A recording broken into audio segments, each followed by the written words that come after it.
Ano? Natatanda mo ba yung kababata natin sa probinsya, si Aling Ara? Bayo naman. Yung nililigawan mo noon, tapos sinabi mo ilalagay mo siya sa pedestal? Bakit? Ilagay ko naman talaga siya sa pedestal ah. Eh, kaya mo siya nilagay doon, tapos binusawan mo. Bakit? Nakiboso ka rin eh. Konti lang. Pare, ang merienda niyo ba talaga dito talagang fruitcake saka ham? Sensya ka na, Ben, ha? Kasi, ang dami nagregalo nung ham tsaka fruitcake eh, kaya inuubos namin. Pero masarap naman yan Ay, eh. masarap na. Oo. Pare, isang bang banyo niyo rito? Medyo ano lang. Ganun ba? Ay, ito. Ay ba? Okay. Dali lang ako. Ben, medyo yuyuko ka ng konti, ah. Kasi pinagawa yan para sa amin eh. Di bale, ako bahala. Pasadya yan eh. Yan. Op. Yan. Okay. Nasaan si Ben? Si Ben? Si Sian. Ikaw bumubulo. Sabi sa akin ni Jay Oh. na yung serial killer daw. Malaking tao na kalbo. Eh di ba si Ben? Malaki. Bueno, di naman siya kalbo ha. Oo nga no. Hindi iba, baka wig lang yan. Baka wig. Natural yung buki. Tunay na tunay. Eh basta, alam mo, may suspecha pa rin ako dyan sa Ben na yan. Ito naman si Kuya oh. Anong sinasasabi? Ano meron dyan? Parang nagbubulungan kayo kanina. Wala. Napuwing lang kasi si Doggy kaya iniipang ko. Oo, Napuwing yung tenga? Meron ba nun? Ay, oo nga, sa mata nga pala yun, Talaga, Clinton.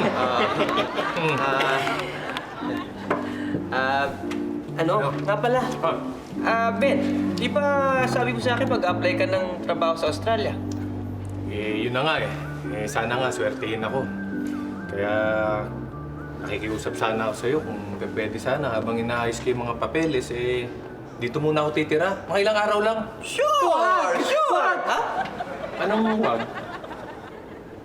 Huwag kang mag-alala dahil napakabait ni Douglas. Siguradong pagbibigyan ganyan. Kaya nga, salamat pare ha. Kaya lang, iisip pa rin ako eh. Baka hindi ako matanggap doon. Baka wala sila nung trabahong gagawin ko eh. Baka hindi nila ako tanggapin. Bakit? Ano ba ang trabaho mo? Alam mo, nahihiya akong sabihin eh. Kaya saka na lang natin pag-usapan. Ha? Ay, hindi. Sabihin mo na sa amin. Wala man lang clue, ilang syllable, o kaya anong letter. Diba? Sabihin mo naman. Ikaw naman eh. Clinton, kakasabi ko lang sa kanya na nahihiya akong sabihin yung trabaho ko. Baka pwede wag na natin pag-usapan. Saka na lang. Di ba sinabi ko, saka na lang? Oo nga. Thank you. Tatay, dito na lang ako. Wala po ako magawa sa labas eh. Nawalis ko na po yung likod. Na-repair ko na po yung leak ng tubo. Pati nga po yung buong bubong, napinturahan ko na. Aba, napakasipag pa na nito. Sipag pa ng anak mo, Andog ha? Oo. Masipag yan eh. Sipag na bata. Kiyo, sir, baka may papagawa rin. Gusto nyo, asahin ko yung mga dala nyong kutsilyo. Kutsilyo? Teka muna. Paano mo nalaman? Siguro, binuksan mo yung bag ko, no? Nakikita ko naman, sir eh. Ano ibig sabihin? Ben. Yung ano kong yan kasi may pagka, psychic yan. Psychic. Talaga? Oo. Abang magaling na bata to. Ibig sabihin, kasama siya ng bida lagi. Hindi. Sidekick yun eh. Psychic. Ito yung, alam mo na yung maraming nakikita kung ano-ano. Okay. Ha? Oo nga. Sabi nga eh. Teka muna. Kuya, mabuti pa. Magtabi na kayo ni Ben. Doon sa kwarto mo. Habang dito siya natutulog sa bahay natin. Teka, isa lang yung kama ko sa taas. Oo nga. Magtatabi na kayo. Ilang araw lang naman Sir, kung ang nalalaglag yung buhok nyo, yan po bang tinatawag na falling hair? Uy, hindi falling hair tawag dito ah. Ang tawag dito, wig. Kasi kalbo talaga ako eh. Init eh. Hindi sinusuot to.